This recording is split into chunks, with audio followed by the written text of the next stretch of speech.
Good evening. We're going to begin with breaking news here tonight, just hours after President Biden signed executive actions on new gun restrictions. Yet another apparent mass shooting has occurred, the second in under 24 hours.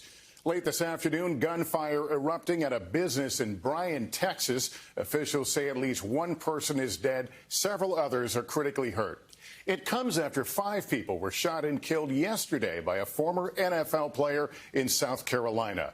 The president, frustrated by what he calls an epidemic of mass shootings, earlier today saying enough prayers, time for action. We'll tell you about those actions in a moment, but first details on that breaking news from Texas. Morgan Chesky is there. Tonight, tragedy in Texas. Police converging on the scene of another mass shooting. The gunman opening fire on multiple people. Police saying at least one person is dead, 4 others hospitalized. The city of Bryan, 100 miles northwest of Houston, on high alert. Officers responded to the scene and arrived in a fairly short period of time. However, the shooter had gone by the time officers got here.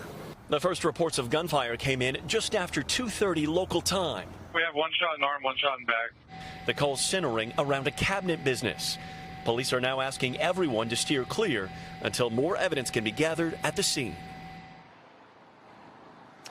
And late tonight, police say that they now know 6 people have been shot, and they may have a suspect in custody, but they are not saying if he is the sole person responsible.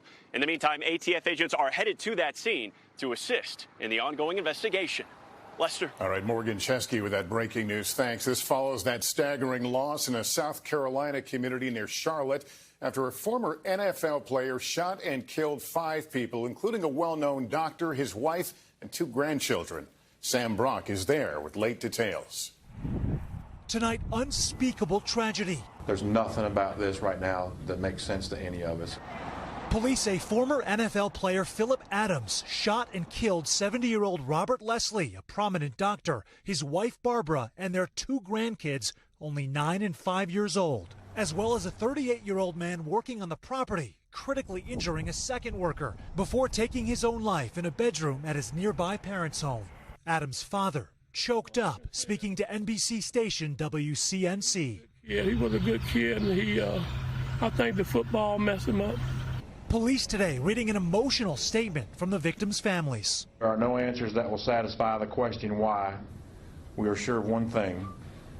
We do not grieve as those without hope.